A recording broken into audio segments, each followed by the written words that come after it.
When we get a job offer for a position that looks like a dream job, we are naturally excited about the opportunity. However, sometimes we make premature decisions and miss some of the red flags. And it is very unfortunate that for some people to join a company just to discover later that the original job description is nothing like the work they are actually asked to do. The next thing is bitterness and disappointment, which leads them to resignation or even to depression.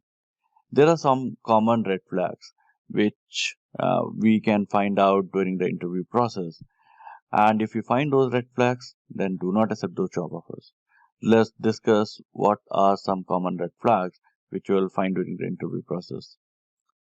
Whenever you receive a call from a recruiter, one of the first thing you should do is to look for the glass door rating for a company. If for any reason the rating is below 4, you should try to figure out the main reason for discontent. Sometimes what makes other people unhappy might be something completely insignificant for you.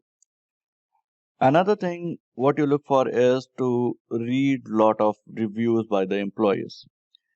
If uh, there are reasons, the same reasons for because of which you have started looking for a new job in the first place, and those flaws have been mentioned by the employees in the reviews, then it is again a red flag. There are the certain reasons why you're looking for a job in the first place, and this organization has the same flaws. Another thing is, I think, which is little less obvious, but it is also important to check the trends.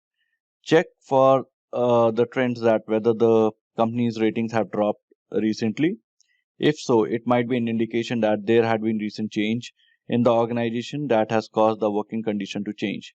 I personally believe the data found on Glassdoor is very useful, and it helps us to find out more information about an organization, and it also motivates a person whether to accept the job offer from that organization or not.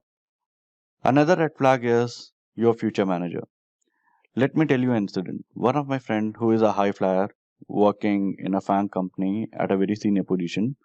3 years back, he joined an organization, and in that organization, it's a very good organization.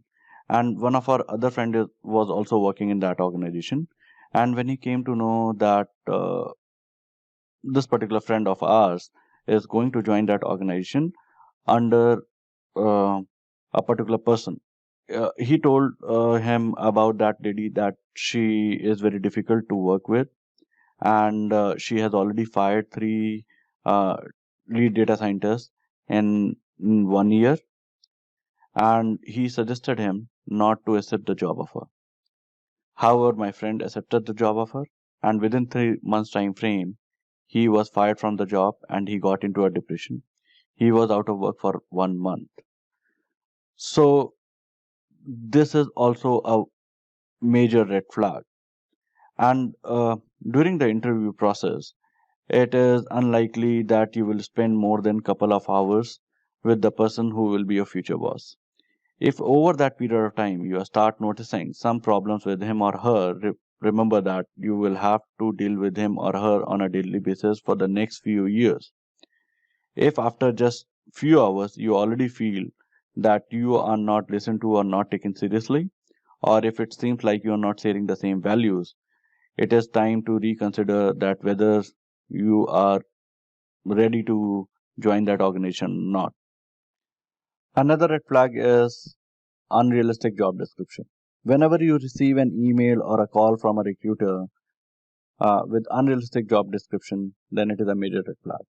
For example, let's say you received a job description for a data scientist position with job description something like this, that a person should have done a PhD or at least masters in data science, should have 10 years of uh, computer vision experience, 5 years of NLP experience, 10 years of predictive analytics experience, time series uh, proficient, as well as outlier detection and whatnot.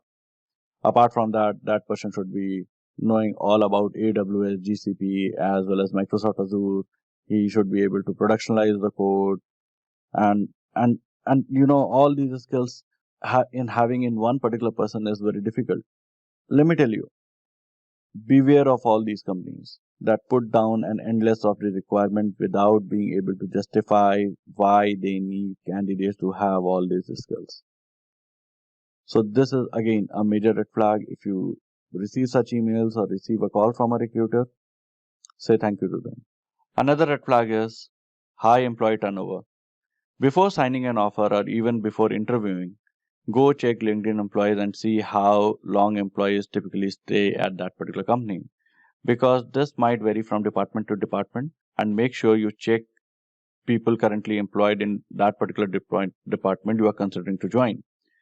A high turnover rate among the employees is also a possible sign that the company is second guessing its choices. If most people are unhappy enough to leave after just a few months, it is highly unlikely that you will thrive there.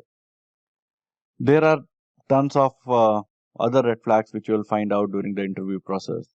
But this is my personal suggestion. If you find out any of the red flags which we have discussed today, then this is my personal opinion. Do not join that organization. So that's it from my side. Talk to you soon. Have a great day.